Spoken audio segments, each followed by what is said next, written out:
Magandang tanghali mga kapatid. Papalabas ng Bagyong Nika. Pero may dalawang bagyo pa ang papasok ng ating bansa, ang binabantayan ng Pag-asa. Ang tanong ko sa inyo mga kapatid, anong dasal mo ngayong magkakasunod ang pagsalanta ng bagyo sa ating bansa? Tara samahan niyo ako at magtatanong tayo dito. Sana naman po ay kumbaga matigil na yung mga bagyong dadating at kawawa din po ang mga nagnenegosyo at mga napasok po. Sila po mismo yung pinakaunang naapektuhan. Sana yawa si Lord, hindi naman niya tayo pababayaan. Sana naman tumigil na yung mga bagyo na yan. Maraming naapektuhan.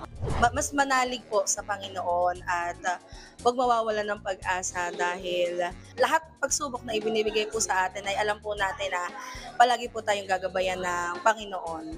So sana kahit sunod-sunod yung bagyong dumating, ma-instill pa rin yung values ng mga Filipino which is resiliency or katatagan na regardless ng daming pagsubok ang dumating sa buhay natin, kaya natin yung bumangon. At the same time, huwag nating i-romanticize yung resiliency natin mga Filipino kasi dapat naghahanap tayo ng accountability. Accountability sa mga government officials natin para mas gumawa ng concrete projects related to disaster management.